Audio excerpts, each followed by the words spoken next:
You don't have to be a people person to love people. Grace and peace, everybody. Welcome to Sabbath School Study Group. This is the start of a new 5-part series, God's Call to Mission. But to help us to understand God's call on us, we're going to look at someone else.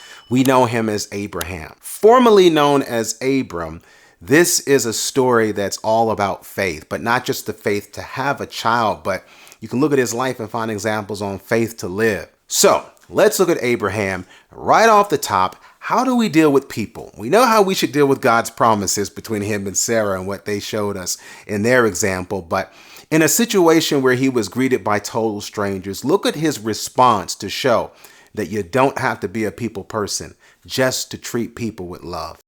In Genesis chapter 18, verses 1-2, it says, "The Lord appeared unto him in the plain of Mamre, and he sat in the tent door in the heat of the day. And he lifted up his eyes and looked, and lo, 3 men stood by him. And when he saw them, he ran to meet them from the tent door and bowed himself toward the ground." This was his immediate response.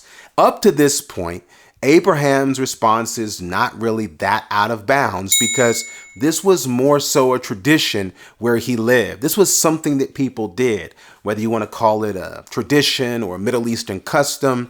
This was kind of commonplace. So by the time you get to the next verses, there in verses 3-4, where he says, "My Lord, if I have now found favor in thy sight, pass not away, I pray thee, from thy servant. Yet a little water, I pray you, be fetched, and wash your feet, and rest yourselves under the tree." Giving water to someone who may be thirsty, giving water to someone who may have dirty feet, or giving a little something to eat for somebody who may be hungry. These are things that we can do. Notice how he doesn't offer something that's grand or great or over the top. Not only is it not over the top, it's not permanent. These are all, everything that he offers him, it's something temporal. It's not something permanent. When you read in Genesis chapter 18, verse 5, he sums it up by saying, "I will fetch a morsel of bread and comfort ye your hearts. After that, ye shall pass on. For therefore are ye come to your servant." And they said, "So do as thou hast said."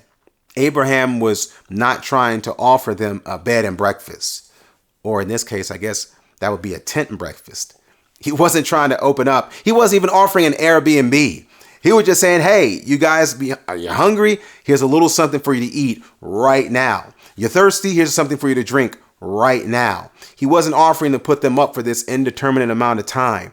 That's not everybody's call. But everybody can give everybody something. Another way to think of it is like this. You don't have to be an ACE certified master mechanic in order to help somebody with their car. Now, mind you, there may be an instance where somebody does have a busted transmission or, yeah, that timing belt is gone. But if it's a battery jump, or if somebody needs gas, or if it's a flat tire, again, not to the same extent, but it's something. I don't have to be a mechanic to help somebody with their car. It might be an instance where I have no mechanical knowledge at all, but I do have a car. I can give them a ride. Or if I don't have a car, if I see somebody with a busted car and I'm pulling up on my bike, I can pray. The point is something.